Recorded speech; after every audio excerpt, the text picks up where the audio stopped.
Good morning दोस्तों। जैसा कि आज वर्ष 2022 का प्रश्न पत्र की बात करते हैं, डीएलएड फोर्थ सेमेस्टर की, जिसमें पहले वस्तुनिष्ठ क्वेश्चन को लिया है हमने। तो इसमें पहला जो क्वेश्चन है कि घनमूल निकालिए 343/1000 का। तो पहले तो हमें कम से कम मिनिमम 15 घनमूल और 15 तक ही वर्गमूल याद होने चाहिए, जिससे हम तुरंत पता कर सकें कि ये किसका घनमूल है। और अगर आप भूल भी जाते हो फिर भी हम उनको गुणनखंड करके उनके घनमूल निकाल सकते हैं। तो हम जानते हैं कि ये किसका है, नहीं पता तो आपको निकाल लेंगे। 7 से भाग चला जाएगा, 7 चौक 28, 28 के बाद बचे 6 और 7 9 63, 7 7 49 और 7 एकम 7। और 1000 का तो जानते हैं 10 होता है। तो इसको जो करने का तरीका है, बस ऑब्जेक्टिव है, बस निशान लगाना है, लेकिन उसके लिए भी हमें मतलब आंसर हमारा सही चाहिए। तो हमने देखा कि 7 के इसमें 3 जोड़े बने और 10 के इसमें 3 जोड़े बने, जो बाहर आ गया घनमूल से। घनमूल में 3 3 के जोड़े बाहर आते हैं, तो बाहर आ गया। और 10 का जब भाग देंगे तो 0.7 ऑप्शन होगा, उसमें लगा दें। 3 सिक्कों को एक साथ उछालने पर संभव परिणामों की संख्या। तो हमने आपकी वीडियो में परिणामों की संख्या मतलब सिक्कों का चैप्टर करा दिया, आप देख सकते हैं। तो उसमें परिणामों की संख्या मतलब 3 सिक्के उछाले जा रहे हैं, तो उनके परिणाम होंगे 2 गुणा 2 गुणा 2 दूनी 4 4 दूनी 8। 3.5 सेंटीमीटर त्रिज्या वाले अर्धवृत्त का क्षेत्रफल। हम जानते हैं ये वृत्त है, और जब इसको आधा कर देंगे तो ये अर्धवृत्त हो गया। उसी प्रकार से हम जानते हैं कि वृत्त का क्षेत्रफल होता है पाई आर स्क्वायर, लेकिन अर्धवृत्त की जब बात करेंगे तो 2 लग जाएगा नीचे। तो अब इसमें जब मान करेंगे, अब हमें त्रिज्या दे रखी है आर, और पाई का मान हम जानते हैं 22/7 होता है। आर दे रखा है 3.5, स्क्वायर है, 2 बार करेंगे इसका मल्टीप्लाई, बटे में 2 है तो फिर से 2। अब हल करने का तरीका क्या है, नीचे वाली संख्या का ऊपर वाली संख्या में भाग देने का है समान संख्या, तो 2 एकम 2 और 2 का 11 बार। अब जब इसमें देंगे तो चाहे तो दशमलव इसी तरह से मल्टीप्लाई कर सकते हैं, या दशमलव हम हटा करके सुविधा के लिए नीचे भी बना सकते हैं। उससे 7 एकम 7, 7 पंजे 35। अब हमने 5 का इसमें मल्टीप्लाई किया, 5 पंजे 25 के 5 हासिल 2, 5 तिया 15 और 2 17 इंटू 11 बटे कितना है नीचे 100।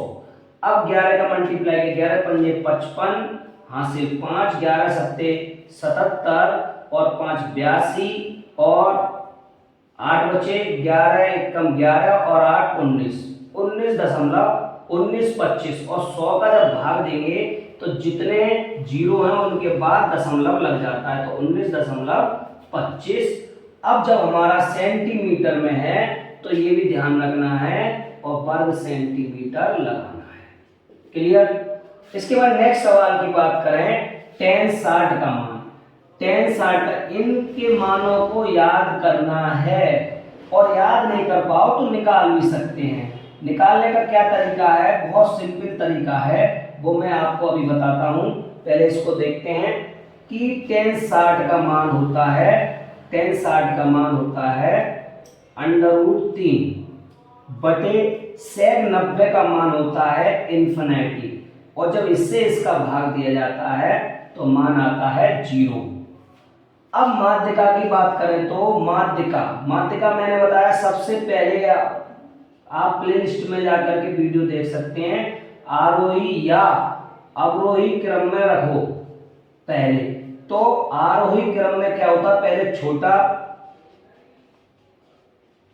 आरोही क्रम, पहले छोटा आरोही क्रम सबसे छोटा 2, उससे बड़ा 2 के बाद 5, उससे बड़ा 6, उससे बड़ा 7, उससे बड़ा 9।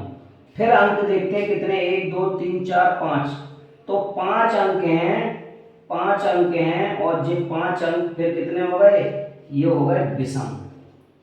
विषम तो विषम जब होता है, विषम के लिए माध्यिका का सूत्र लग जाता है, माध्यिका का लग जाता है n+1/2 वां पद। तो n क्या हो गया 5 रख दिया, +1/2 तो 6/2 मतलब 3 वां पद। तो वो हमारा माध्यिका होगा 1 1 2 3 तो 6 हमारी माध्यिका होगी। इसी तरह से नेक्स्ट सवालों की बात करेंगे। तो फिर से अति लघु प्रश्नों की बात करते हैं। तो हमने अभी थोड़ी देर पहले बहुविकल्पी की बात करी, उसमें भी हमारे उसमें tan 60 का मान cos 90 का, इनको हमने कहा था एक तरीका बताएंगे। तो हम इनका तरीके के लिए पहले इसी को समझ लें। अगर हम देखें कि हमारे पास अगर याद नहीं है, हम भूल गए, तो बस एक हमें तरीका याद रखना है कि बहुत जरूरी है, जैसे 0 अंश, 30 अंश, 45 अंश, 60 अंश और 90 अंश। तो पहला जो हमारा आता है साइन, कॉस, टेन, कोई भी चीज, थीटा ले लो कोण, इसमें थीटा कोण मान सकते हैं या मत मानो, ऐसे ही। टेन के बाद कॉट, कॉट के बाद सेक, सेक के बाद कोसेक। तो इनमें सबसे ज्यादा जरूरी है आपको बस ये फॉलो करना है कि वर्गमूल 0 से शुरू करो, 0/4। दूसरे में 0 के बाद क्या आता है 1, 1/4, 2/4, 3/4 और 4/4। आपको ये तो याद रखना ही पड़ेगा, ठीक है ना। तो अब हम किस तरह से सभी के मान निकालें। जैसे कि हम जानते हैं, क्या जानते हैं कि 0 से किसी भी संख्या में भाग दिया जाता है वो क्या हो जाता है 0। तो ये तो 0 हो ही गया। जब 0 ये हो गया, दूसरे में हमने देखा 1/4 का हमें वर्गमूल निकालना है। तो 1/4, 1 का तो वर्गमूल 1 ही होता है, लेकिन 4 का वर्गमूल क्या होता है 2। तो आंसर आ गया 1/2। क्लियर। अब 2/4 अगर हम इसमें भाग दे दें, 2/4 भाग दे दें, 1/2 रह गया अंदर। अब 1/2 में 1 का तो वर्गमूल आ गया 1, लेकिन 2 का वर्गमूल नहीं होता, वो अंदर ही रह जाएगा। तो 1/√2। आगे बात करें 3/4, 3 का वर्गमूल तो नहीं निकलेगा, 3 अंदर रह गया। 4 का वर्गमूल 2 और 4/4 मतलब 4 से 4 भाग देंगे तो 1 बचा और 1 का वर्गमूल 1। तो इस तरह से हमारा ये बन गया। और इसी का विपरीत करते जाओ उल्टा। जब एक लाइन बन गई आपकी √3/2, 1/√2, 1/2 और 0, इस तरह से आपका पहला हो गया। अगर दूसरे की बात करें तो दूसरा हम जानते हैं कि tan थीटा बराबर एक फॉर्मूला होता है sin θ/cos θ। तो इसमें हम अगर रख दें इसमें कि sin θ/cos θ जो फॉर्मूला होता है, तो sin θ मतलब sin का मान, तो sin का मान 0 आया और cos का मान 1 आया। और जब 0 से 0 में 1 से भाग दिया जाएगा, तो अभी थोड़ी देर पहले बात किया यहाँ पर, तो क्या आ रहा था 0, तो 0 आएगा। इसी तरह से आगे हम लगते चले जाते हैं 1/2, 1/2 बटे √3/2। ये संख्या यहाँ और ये संख्या यहाँ ऊपर पहुंच जाएगी, तो क्या हो जाएगा 2 से 2 तो कट जाएंगे, क्या बचेगा 1/√3। फिर से बात करें तो दूसरे कॉलम की 1/√2 और नीचे है 1/√2, या गुणा का निशान लगा के उल्टा भी कर सकते हैं। तो अंडर रूट क्या बचा 1। फिर से वही काम करना है कि अंडर रूट 3/2 उल्टा कर दो 2/1, 2 से 2 कट गया, क्या आ गया मान 3। यहां पर समझने वाली बात है कि 1/0 से जब भाग देते हैं, 0 से जब नीचे से भाग देते हैं तो उसका अपरिभाषित करते हैं, तो ये आ गया अपरिभाषित। इसी प्रकार से फिर से इसका उल्टा हो जाएगा, यहां पर अपरिभाषित और यहां पर अंडर रूट 3, यहां पर 1 और 1/√3 और 0। अब अगर बात करें तो सेक की, तो सेक के लिए भी हम जानते हैं क्या होता है, सूत्र होता है त्रिकोणमिति का,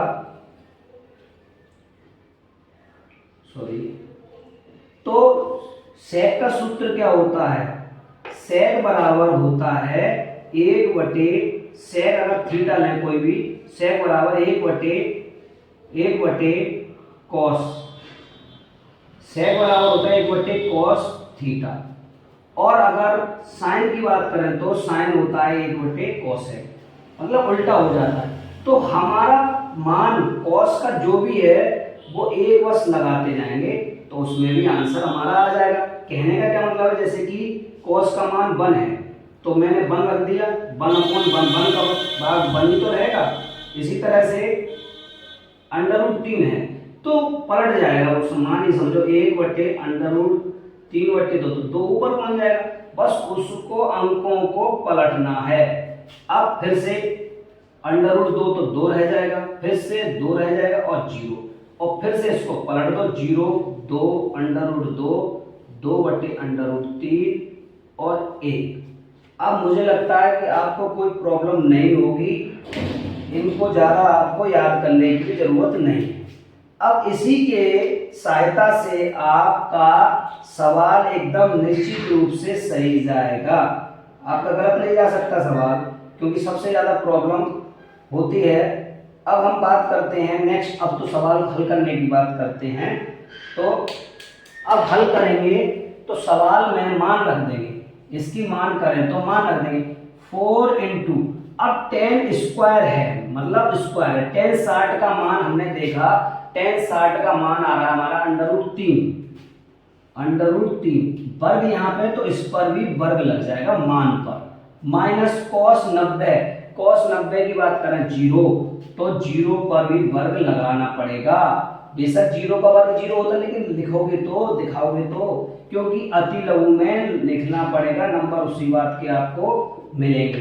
साइन 45 का 1/√2 पर स्क्वायर, माइनस 4 इंटू कॉट 45 का मान 1 का वर्ग।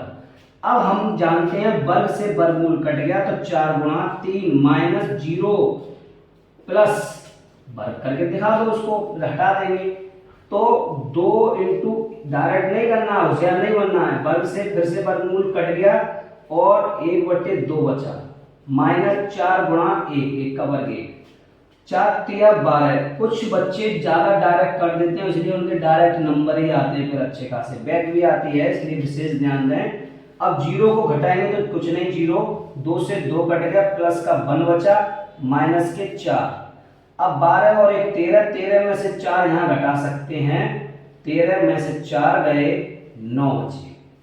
इस तरह से हमारा ये आंसर। अब नेक्स्ट सवाल की जो बात करें, नेक्स्ट सवाल जो हमारा है, ये समझ के लोगे आप बहुत अच्छी तरह, मुझे कमेंट में जरूर बताना कि हाँ अच्छा लगा। अब गुणनखंड की बात करते हैं, तो इस सवाल को मिटा देते हैं। गुणनखंड में क्या है तरीका, देखिए गुणनखंड का मैंने बनाया भी है, आप देख लेना। और गुणनखंड में जैसे कि इन निशान, इन चिन्हों का बहुत महत्व, और ये संख्या का इस संख्या में मल्टीप्लाई करते हैं, लेकिन रखते 2 × 6। कहने का क्या मतलब है कि गुणा करके 6 आना चाहिए और घटा करके 5। तो हम जानते हैं 6 × 6 और 6 में से 1 गया 5, तो हम उसको कोष्टक में लिख लेते हैं सुविधा अनुसार, जिससे हमें कोई प्रॉब्लम ना हो। जैसे 6 में से 1 गया 5 बच रहा है, और 6 × 6 3 दिख रहा है, लेकिन हमने क्या बताया आगे की संख्या का गुणा रखते हैं दिमाग में। फिर उसको खोल दो, 2x² minus 6x, minus minus plus हो जाते हैं, कुछ बच्चे यहीं पर गलती कर देते हैं। इसमें से जो चीज कॉमन है 2x कॉमन है, मतलब जिसका भाग दोनों में जा सके तो भाग जा सकता है, तो x बचा यहाँ पर, इसमें भाग दिया, 2 3 6 3 बचा। इसी तरह से बिल्कुल इसी जैसा पद इसमें से आएगा, 1 ले लो, x माइनस 3 बराबर 0। जब ये दोनों आपके एक जैसे हैं तो निश्चित रूप से आपका सवाल सही है। तो जो एक जैसे हैं वो एक कोष्टक में, और जो बचा वो एक कोष्टक में।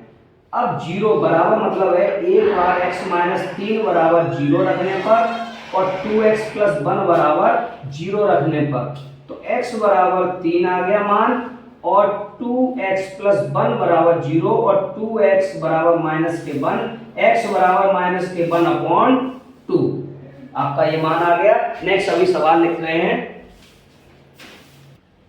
तो आगे 8वां सवाल है कि 14 मीटर गहरा तथा 3 मीटर व्यास का एक कुआं 300 रुपए प्रति घन मीटर की दर से खोदने पर खर्च करना पड़ेगा कितना? खर्च की दर से खोदने पर खर्च करना पड़ेगा कितना? तो देखिए 14 मीटर गहरा, थोड़ा प्रैक्टिकली हम पहले कुएं को समझते हैं। जैसे कि ये कुआं है, तो कुआं आपका गोल ही होगा, तो ये 14 मीटर गहरा है, ये 14 मीटर गहरा है, 3 मीटर व्यास, व्यास तो आप जानते हैं, ये व्यास हो गया, ये 3 मीटर का एक कुआं 300 रुपए पर घन मीटर। ये तो बाद की बात है, पहले तो हम जो खोद रहे हैं उसका खोदने का मतलब आयतन क्या है, क्योंकि वो पैसा किसमें ले रहा है? घन मीटर। घन मीटर हमेशा आयतन में निकलता है तो हम आयतन निकालेंगे, लेकिन इसमें कुएं का तात्पर्य किससे है? बेलन से। तो बेलन का हम जानते हैं, बेलन का आयतन का फॉर्मूला होता है आधार का क्षेत्रफल इनटू ऊंचाई, और आधार में बेलन के नीचे क्या होता है? वृत्त, और वृत्त का हमने अभी थोड़ी देर इसी में समझा, πr², ऊंचाई इनटू h। बस अब हम जानते हैं कि पाई का मान 22/7 और r², r कहां से आएगा?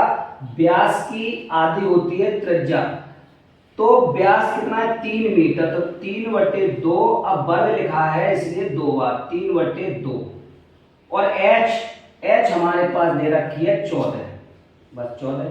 चूंकि करके लिख सकते हैं आप, चूंकि व्यास बराबर 2 गुणा त्रिज्या, व्यास त्रिज्या की दुगनी होती है, या कह सकते हैं कि त्रिज्या बराबर व्यास बटे 2, ये दिखा सकते हैं, उससे पता लग जाए।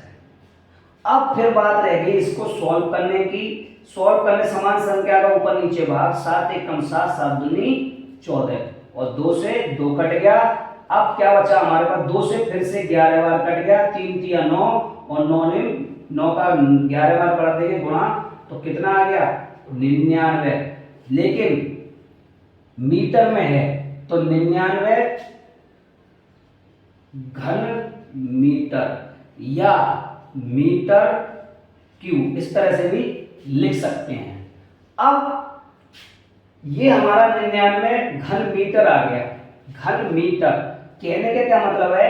1 घन मीटर का ये खर्चा आ रहा है, 99 घन मीटर। अब 300 रुपए प्रति घन मीटर रुपए खर्चा है, तो 99 का 300 में मल्टीप्लाई कर देंगे, वो हमारा आंसर होगा। तो नेक्स्ट नीचे क्या करेंगे? नेक्स्ट करेंगे आगे, देखिए कि बेलन का आयतन जो हमारा आ गया इसमें गुणा कर देंगे, तो जो खोदने पर खर्च, तो खोदने का लिख देंगे, खोदने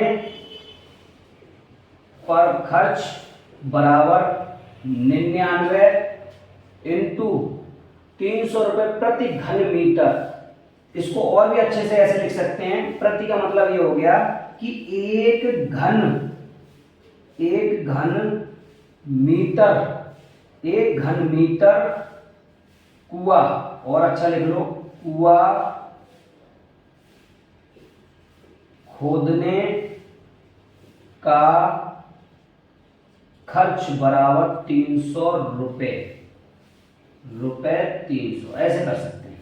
अब हमारे पास कितने 99 घन, तो हम यहां पर 99 घन मीटर, यहां गुणा कर दिए 99 घन मीटर बराबर ₹300 गुणा 99 कर देंगे। अब इसका इसमें मल्टीप्लाई कर देंगे, तो मल्टीप्लाई कर लो 3 निम 27 के साथ हासिल 2, 3 निम 27 और 2 29 और 2 जीरो लगा दो, इतना रुपए बनेगा, 29,700 रुपए बनेगा। अच्छा समझ में आया होगा। नेक्स्ट सवाल की बात करते हैं। नेक्स्ट सवाल क्या है, एक वर्ग का क्षेत्रफल, एक वर्ग का क्षेत्र, वर्ग मतलब जानते हो आप, फिर से प्रैक्टिकली समझिए, जिसकी चारों भुजाएं समान हो वो वर्ग है। लेकिन ऐसे तो समचतुर्भुज भी है, वो भी चार भुजाएं, लेकिन प्रत्येक कोण 90 अंश का हो वो वर्ग माना जाएगा, और कोई एंगल पर। तो इस वर्ग का एरिया मतलब क्षेत्रफल दे रखा है 25,625 और वर्ग मीटर में। तो वर्ग की भुजा पूछना है, तो भुजा निकालने के लिए हम क्या जानते हैं, हम जानते हैं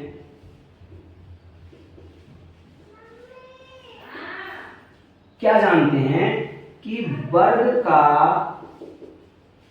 क्षेत्रफल बराबर, वर्ग का क्षेत्रफल बराबर भुजा स्क्वायर, ये जानते हैं हम।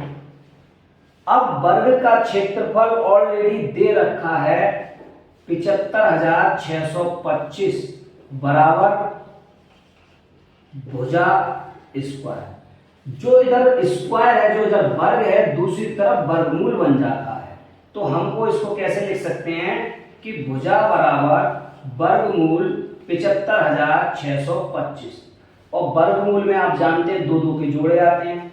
अब 75,625 के चाहे तो आप गुणनखंड भाग विधि से कर लें या गुणनखंड विधि से। मेरी राय है अगर इस तरह के सवाल आते हैं तो जल्दी से जल्दी आप किससे, भाग विधि से वर्गमूल निकाल सकते हैं। अब कुछ बच्चों को भाग विधि से वर्गमूल निकालना नहीं आता, थोड़ा इधर देखेंगे किस प्रकार से निकालते हैं। जैसे कि 25,625, इसमें विशेष ध्यान देते हैं, इधर से जोड़े बनाते हैं, 1 मिनट, इधर से जोड़े बनाते हैं और 2 2 के जोड़े बनाते हैं, और 2 2 के बाद जो पहला जो रह जाए उससे कोई दिक्कत नहीं है, नहीं बन पाता है। क्या करेंगे कि ऐसा संख्या लेते हैं कि 1 का वर्ग 1, 2 का वर्ग 4, 3 का वर्ग 9, 9 ज्यादा हो रहा है, कम का वर्ग लेते हैं, तो 2 दूनी 4 और 2 ऊपर लिख दिया। अब बचे क्या, यहां घटाते हैं, ये जोड़ते हैं, 3 बचे और 2 2 4, अगला स्टेप उतार लिया, अगला पूरा जोड़ा उतार लिया, इसीलिए जोड़े बनाए थे। अब फिर से उसी संख्या को इसके साथ मिलाइए और उसी से गुणा कीजिए, इससे ज्यादा ना हो। तो हम देखते हैं 4 सत्ते 28 और 4 सत्ते 32, 8 बार देखते हैं, ज्यादा तो नहीं होगा, करके देखते हैं, कम गुणा कर देंगे।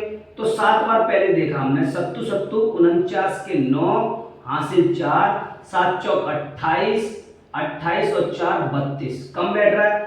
एक बार और 8 का करके देख लो, मतलब ज्यादा से ज्यादा हो, मतलब इससे ज्यादा नहीं लेंगे। 8 8 64, 6 बचे, 8 चौक 32, 32 और 38, ज्यादा निकल गया। तो हमें क्या लेना पड़ेगा, 7 वाला, 7 का बेटर है, 7 यहां भी बना दो, यहां भी। तो 7 7 49, 4 बचे, 7 चौक 28 और 32। अब घटा दिया, फिर से घटाएंगे तो क्या बचेगा, 7 बचे 4 में से 2 बचे, यहाँ कुछ नहीं बचा, जी फिर से जोड़ लेंगे, यहाँ घटा रहे हैं 7 14 और 54 और फिर से जोड़ा उत्तर। अब फिर से हमने देखा 5 बार जा सकता है, 5 आ रहा है, 5 बार देंगे और किसी में नहीं आता। 5 पंजे 25, 5 चौक 20, 5 पंजे 25 और 2 27। देखिए आप भी देखिए पूरा पूरा जा रहा है, तो 275 हमारा इसका वर्गमूल निकल के आ रहा है। तो 275 इसकी क्या होगी, भुजा, लेकिन इसमें होगी मीटर में। इस तरह से आप सवाल को कर सकते हैं। अब नेक्स्ट सवाल की बात करते हैं। नेक्स्ट सवाल जो हमारा है, नेक्स्ट सवाल है हमारा, हल कीजिए। देखिए हल करने वाले जो सवाल आते हैं जो ऑलरेडी x के बराबर दे रखा है, इनको समीकरण 1 और समीकरण 2 बना लो। और बनाने पर क्या करेंगे कि इसमें लिखा तो है नहीं कि विलोपन विधि से करिए या विस्थापन विधि से, प्रतिस्थापन विधि से, किसी से कीजिए, लिखा तो है नहीं।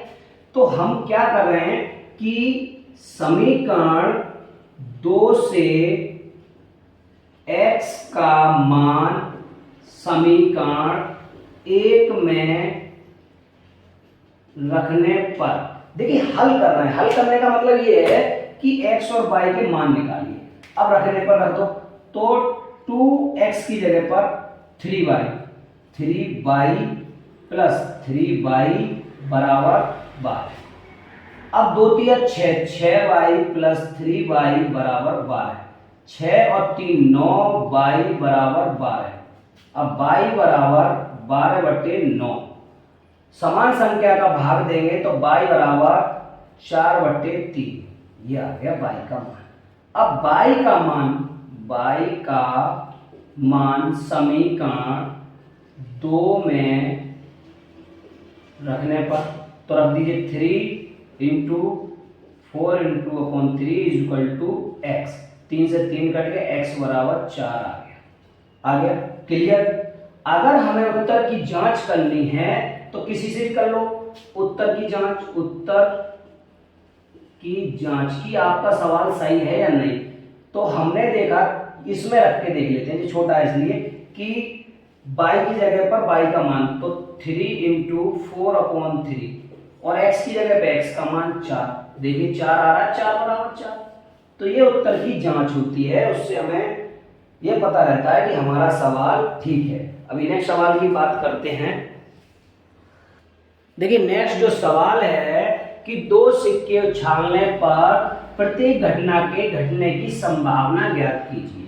इसमें आपको थोड़ा सा लिखना पड़ेगा, तो मैंने लिख दिया, आप थोड़ा इसको समझ लें। जब 2 सिक्के हवा में उछाले जाते हैं तो कुल संभावित परिणाम head head, tail tail, head tail, tail head, मतलब 4 परिणाम आएंगे, उससे ज्यादा नहीं आता। चले तो कुल 4 स्थितियां संभव हैं। प्रत्येक घटना की संभावना 1/4 होती है।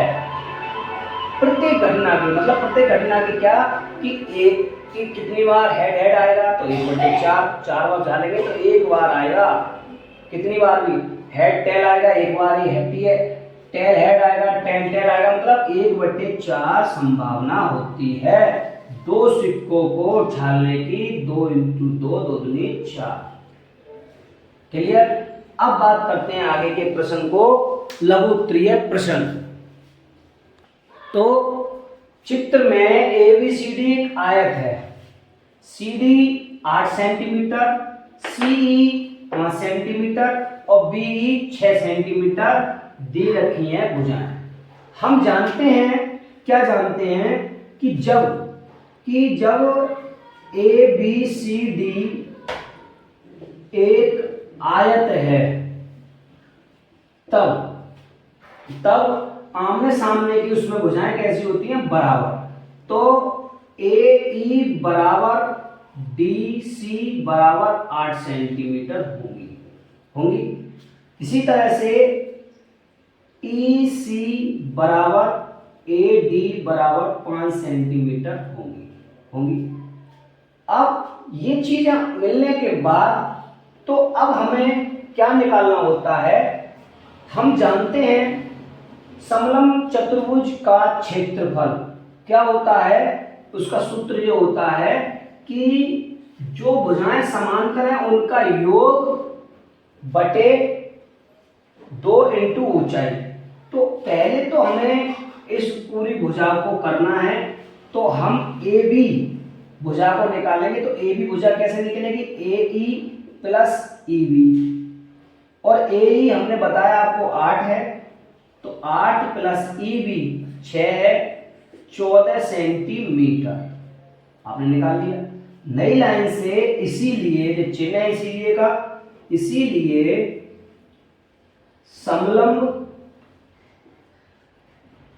चतुर्भुज किसका पूछ रहे हैं, समलंब चतुर्भुज A B C D, A B C D, A B C D का क्षेत्रफल बराबर, सूत्र क्या होता है, 1/2 समांतर भुजाओं का योग कोष्टक में इंटू ऊंचाई,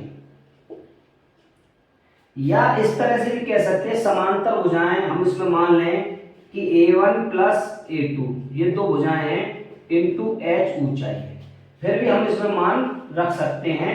A1 हमारा 8 प्लस A2 हमारा 14 कोष्टक बंद इंटू h ऊंचाई हमारी 5,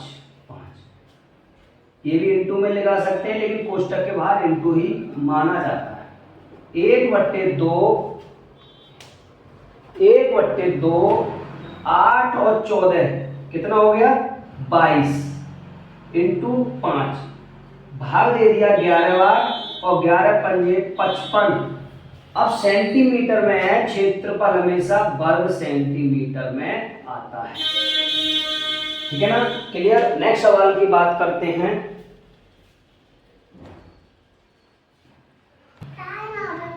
नेक्स्ट सवाल की बात करें तो 5 वर्ष पहले पिता की आयु अपने पुत्र की आयु का 3 गुनी थी। 10 वर्ष पिता की आयु अपने पुत्र की आयु की 2 गुनी। देखिए गुनी और इसमें बच्चे बहुत कंफ्यूज होते हैं, तो हमेशा ध्यान रखिए कि कोई चीज है बराबर उसलिए लगता है कि वो चीज बराबर हो जाए। तो अगर हम किसी को दुगना कर रहे हैं, जैसे कि मेरी उम्र 30 वर्ष है और मैं अपने बच्चे की उम्र से दुगना हूं, तो उसकी 15 होगी तभी तो मैं उसके बराबर बैठूंगा, तो इसलिए दुगना। ऐसे सवालों को बहुत जरूरी है समझना अच्छे से। अब इन्होंने जो पूछा है उसी को हम मान लेते हैं। माना पिता की वर्तमान आयु बराबर x वर्ष। x क्या है, एक चर राशि है जो मान लेते हैं। इसी तरह से पुत्र की वर्तमान आयु y वर्ष, हमने 2 चर राशियां मान ली।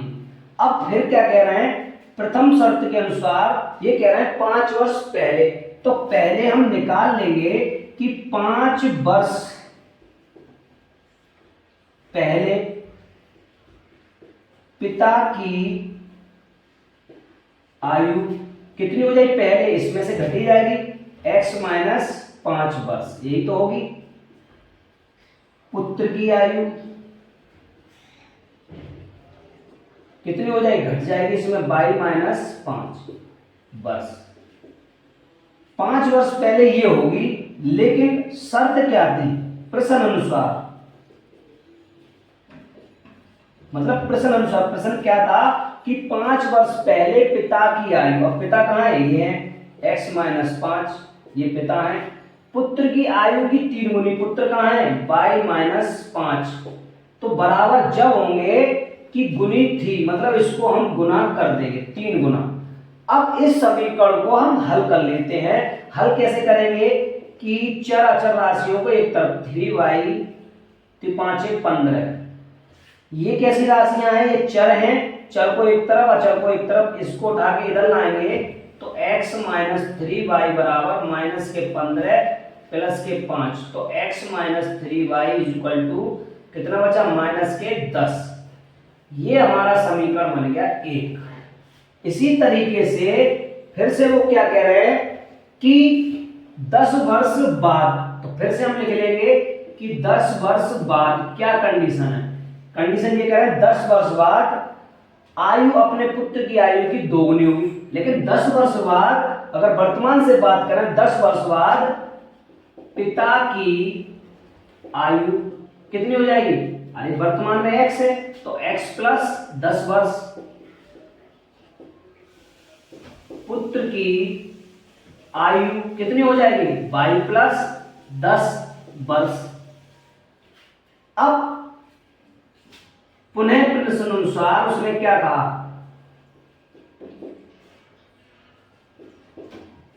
पुनः क्या कहा कि पिता की आयु, अब x प्लस 10 पिता की आयु, पुत्र की आयु y प्लस 10 ले लिया, बराबर जब होगी जब दोगुनी हम कर देंगे। इतना ध्यान रखना है, आपका सवाल 99% आपका बिल्कुल सही जाएगा, आपको रटने की जरूरत नहीं है।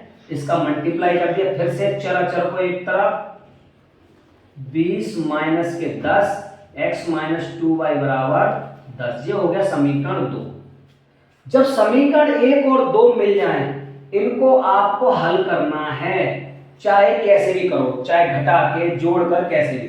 लेकिन सबसे बेस्ट तरीका है, इतना ध्यान रखेंगे कि यहाँ पर x है, यहाँ भी प्लस का है, तो चाहे समीकरण 1 में से समीकरण 2 को घटाने पर, ये देख लो जब एक जैसे हैं दोनों तो घटाएंगे, तो समीकरण 1 में 2 को घटाने पर, हल करने पर भी लिख सकते हैं, ऐसा कुछ दिक्कत नहीं है, घटाने पर।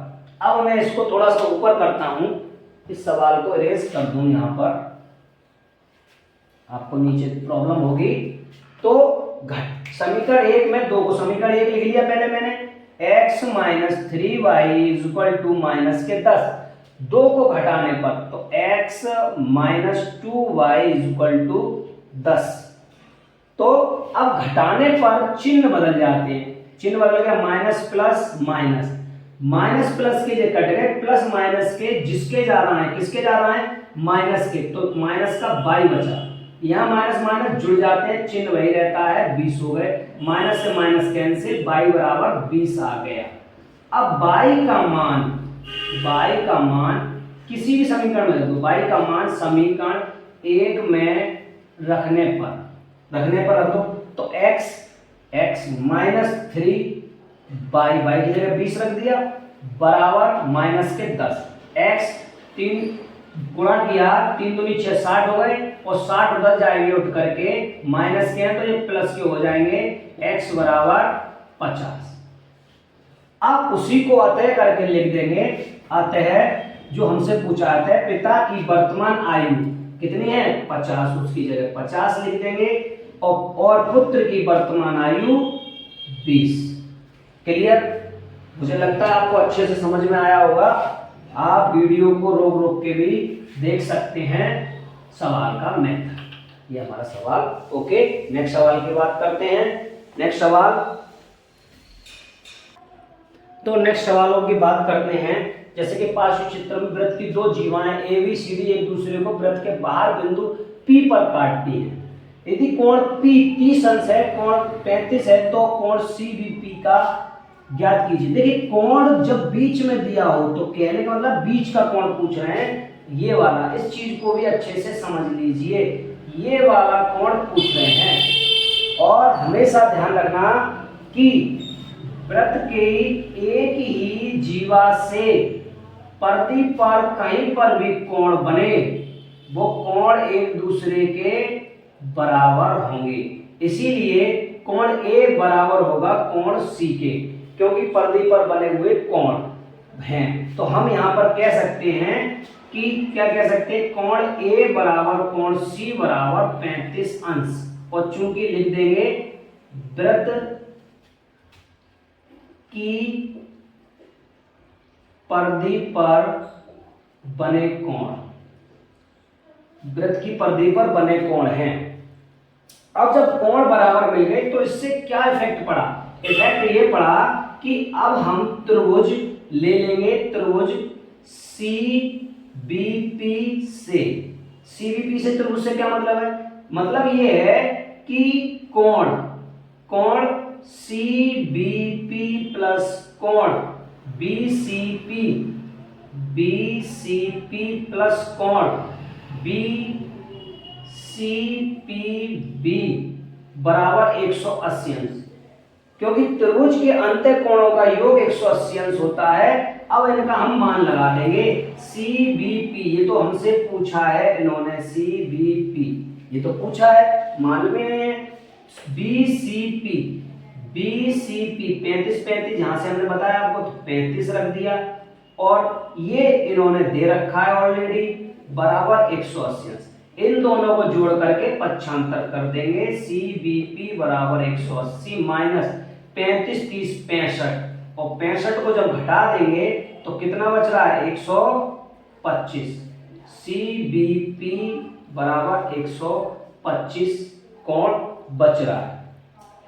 अब सॉरी 115 अंश बच रहा है। 0 5 में 5 बचे, 7 में 6 115। तो ये हमसे कोण पूछा, ये कोण हो गया।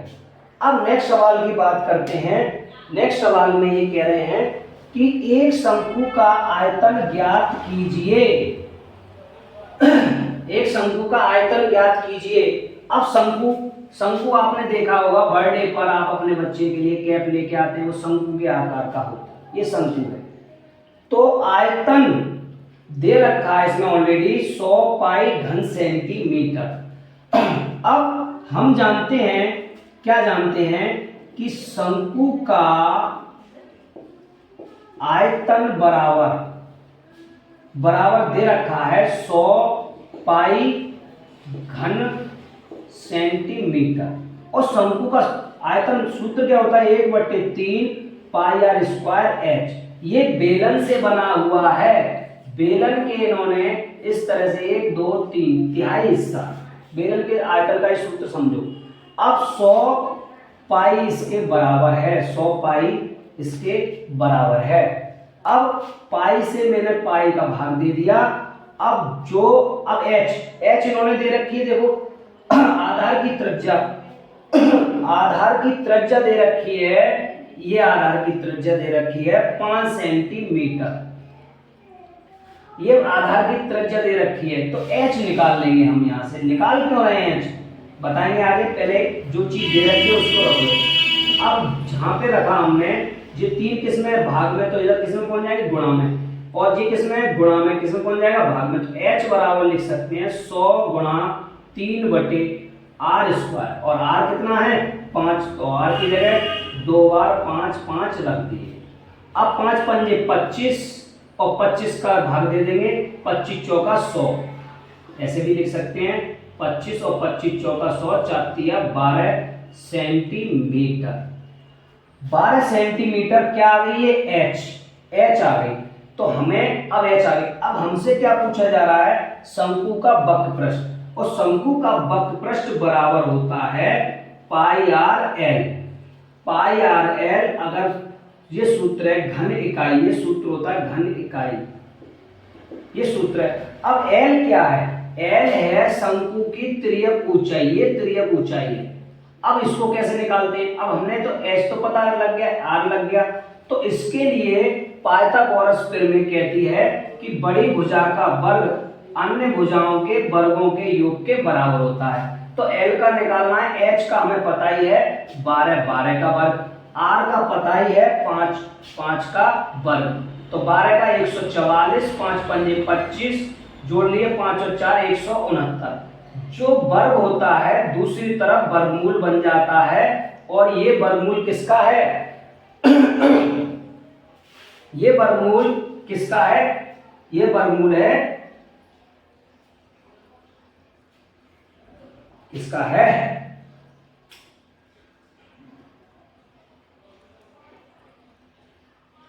तेरे का।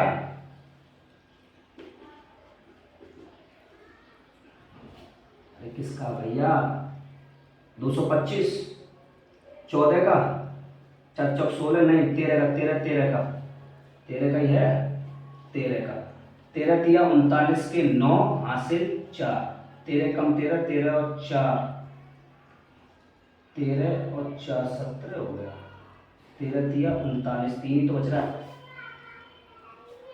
तो 169 13 का वर्ग है, तो लंबाई 13 निकल गई। अब हमें जो पूछा जा रहा है वो उसमें मान रख देंगे पाई आर एल। अब घन इकाई, घन किस में है, घन इकाई हमारी, घन इकाई नहीं सॉरी, वक्र पृष्ठ में वर्ग इकाई आती है, वर्ग इकाई। अब इकाई का मतलब जो जिसमें दे रखी है वर्ग सेंटीमीटर, वर्ग सेंटीमीटर। अब पाई का मान 22/7, आर 5, एल का मान 13। अब इसमें मल्टीप्लाई कर लेंगे, 13 पंजे 65, ज्यादातर 65 पाई वर्ग सेंटीमीटर आपको देना है, ठीक है ना। अब नेक्स्ट सवाल की बात करें तो नेक्स्ट सवाल, एक घनाकार गड्ढे का आयतन। देखिए घनाकार का मैं समझा चुका हूं, घनाकार मतलब ये घनाकार गड्ढा हो गया, इसका ऑलरेडी आयतन दे रखा है। तो घनाकार गड्ढे का आयतन, घनाकार गड्ढे का आयतन बराबर दे रखा है 13.824 मीटर, मीटर क्यूब है, यहां पर क्यूब में दे रखा है 4 मीटर क्यूब। अब घनाकार गड्ढे का आयतन जानते हैं हम, किसके बराबर होता है, भुजा का क्यूब, 13.824 मीटर क्यूब। अब भुजा जो इधर, अब क्या पूछा हमसे, गड्ढे की गहराई। अब गड्ढे की गहराई लो, चौड़ाई लो, सब चीजें समान है, तो कहने का मतलब भुजा निकल के आनी चाहिए।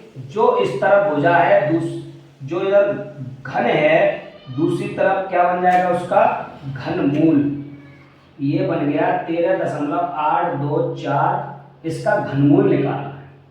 अब घनमूल कैसे निकालते हैं, घनमूल निकालने के लिए हम क्या करेंगे, या तो इसको तोड़ लो, कैसे, इसको तोड़ लो, घनमूल को 13.824, दशमलव हटाया नीचे 1000 बना लो।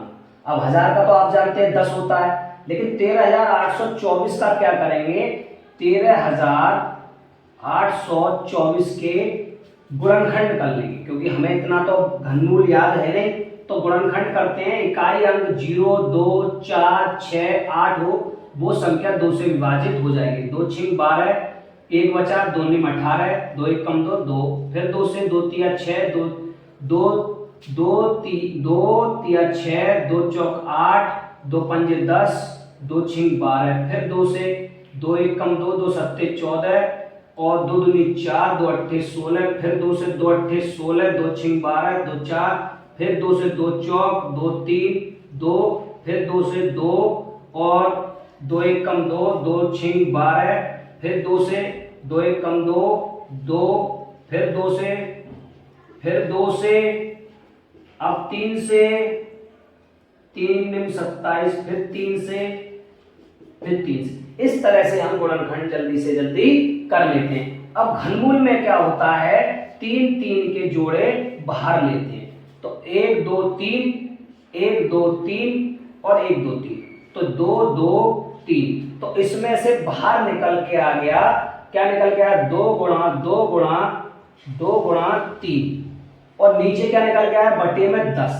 ये किससे, इससे जोड़े बनकर के बाहर आ गए, 2 दूनी 4, 4 दूनी 8 24/10 और 2.4 सेंटीमीटर इसकी आ गई। अब हम लिख देंगे कि गड्ढे की गहराई कितनी होगी, 2.4 सेंटीमीटर। नेक्स्ट सवाल की